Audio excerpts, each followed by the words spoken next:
Hi అండి, నమస్తే, welcome back to my channel. ఈరోజు రెసిపీ వచ్చేసి జొన్నపిండితో ఒక మంచి సర్వపిండి ఎలా చేసుకోవాలో చూపిస్తాను. నార్మల్గా సర్వపిండి అనేది బియ్యపిండితో చేసుకుంటారు, కాకపోతే నేను జొన్నపిండితో ఎలా చేయాలో చూపిస్తున్నాను. సో దీంట్లో మనకి ఏం లేదు, క్యారెట్, కొంచెం ఆనియన్స్ అండ్ పాలకూర, మెంతుకూర, కరివేపాకు అండ్ మిర్చి అన్నీ సన్నగా చాప్ చేసి పెట్టుకోవాలి. అదంతా ఒక బౌల్లో వేసుకొని పెట్టుకోండి. తర్వాత ఈ మిర్చిలో మనం కొంచెం సాల్ట్ వేసి పెట్టుకోవాలి, ఎందుకంటే చిన్నపిల్లలు ఎవరైనా లేకపోతే మనం తిన్నా కూడా తిన్నప్పుడు ఆ మిర్చి కొరుకుతే చాలా స్పైస్ అనిపిస్తుంది. అలా స్పైస్ అనిపించకుండా సాల్ట్ వేస్తే చాలా టేస్ట్ ఉంటుంది, స్పైస్ తగ్గుతుంది.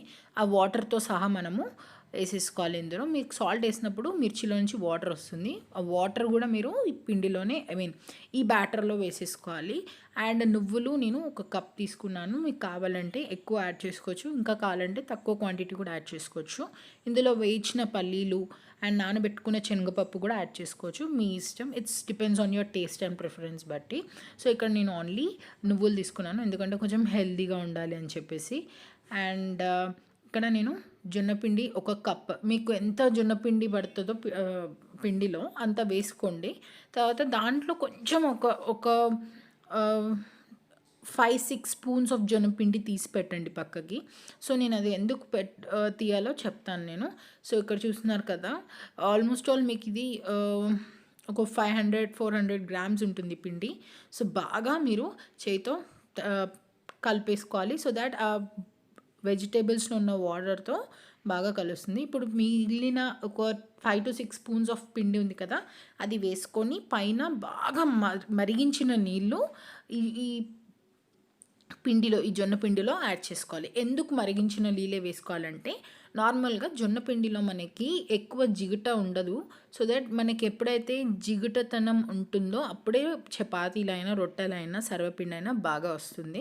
సో లేకపోతే మీకు విడిపోతుంది అనమాట, మీకు రొట్టె అనేది సర్వపిండి అనేది విడిపోతుంది. సో దాట్ మీకు కొంచెం హాట్ వాటర్, బాగా మరిగిన నీళ్ళు వేసుకొని బాగా కలుపుకుంటే సో మీకు మంచిగా బ్యాటర్ అనేది పర్ఫెక్ట్గా తయారవుతుంది. సో బాగా నీట్ చేసుకోండి. సో చూస్తున్నారు కదా నేను ఇక్కడ ఎలా కలుపుకుంటున్నాను. సో బాగా కలుపుకున్న తర్వాత మీకు ఒక ఉండలాగా తయారవుతుంది, చూసారు కదా. సో ఇది మనం అలాగే ఒక మూత పెట్టేసి పెట్టుకోండి, అంటే ఎండిపోకుండా పెట్టుకోండి, ఎందుకంటే ఇది జొన్నపిండి కాబట్టి మీకు కొంచెం ఎండిపోతే రావు. సో దాట్ కొంచెం పచ్చిగానే ఉండాలి, కావాలంటే మీరు పచ్చి బట్ట దాని మీద వేసేయచ్చు. సో ఇక్కడ నేను చూస్తున్నాను కదా, ఒక మంచి మీడియం సైజ్ బాల్ ఉండ చేసుకొని ఈ క్యాస్ట్ ఐరన్కి కొంచెం ఆయిల్ అప్లై చేసి ఇది దీనికి ఒత్తుకుంటున్నాను అనమాట. సో దాట్ మనకి ఇది ఆయిల్ ఎక్కువ పడదు అండ్ టేస్టీగా ఉంటుంది, క్రిస్పీగా ఉంటుంది, మన టేస్ట్ బర్డ్స్కి సాటిస్ఫై చేసినట్టుగా ఉంటుంది అనమాట. సో చూస్తున్నారు కదా, ఈవెన్గా స్ప్రెడ్ చేసుకోండి, మధ్యలో లావుగా అలా కాకుండా ఈవెన్గా స్ప్రెడ్ చేసుకోండి. చేసుకున్న తర్వాత మధ్య మధ్యలో మనము హోల్స్ పెట్టుకోవాలి. హోల్స్ పెట్టుకొని అక్కడ ఒక్క లైట్గా కొంచెం కొంచెం కొంచెం ఒక్కొక్క డ్రాప్ ఆయిల్ వేసుకోండి. సో దాట్ మీకు క్రిస్పీగా వస్తుంది, టేస్టీగా కూడా ఉంటుంది. మీకు కావాలి అంటే జొన్న దోశ ఎలా తయారు చేయాలో చూపిస్తుంది, చాలా టేస్టీగా ఉంటుంది అండ్ హెల్దీ కూడా. సో చూసినారు కదా, ఇక్కడ హోల్స్ ఇలా పెట్టుకోవాలి, దాంట్లో కొంచెం కొంచెం ఆయిల్ వేసేసేయాలి. సో ఇక్కడ నేను మీడియం టు హై ఫ్లేమ్ కాకుండా ఫస్ట్ సిమ్లోనే పెట్టుకున్నాను. సిమ్లో పెట్టుకున్న కొంచెం ఒక 5 minutes కూడా ఉండొద్దు, ఒక 2 minutes తర్వాత మీడియం టు హై ఫ్లేమ్ పెట్టుకోవాలి. పెట్టుకున్నప్పుడు ఇట్లా మూత పెట్టేసుకోవాలి. సో దట్ మీకు ఇలా చూస్తున్నారు కదా, పెంకు నుంచి విడిపోతుంది అనమాట. సో అది మీరు టర్న్ చేసేసుకుంటే సరిపోతుంది, చూసారు కదా. అది మనకి చపాతీ పెంకు ఉంటుంది కదా, దానికి అతకని కూడా అతకదు. సో దోశ అయితే మీరు ఇంకా చాలా టేస్టీ ఉంటుంది, మీరు ఇంకా బియ్యం దోశ తినరు.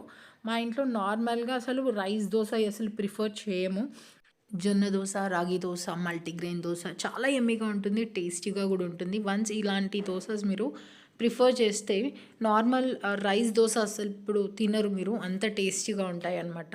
సో ఈ జొన్న పిండితో చేసుకున్న స్నాక్ చాలా టేస్టీగా ఉంటుంది అండ్ కంపల్సరీ మీరు ట్రై చేయాలి. ట్రై చేసి కమెంట్ చేయండి, చాలా టేస్టీ ఉంటుంది and with full nutrition values ఉంటాయి. And don't forget to like, share and subscribe to my channel. Thank you for watching. Thank you. Have a nice day.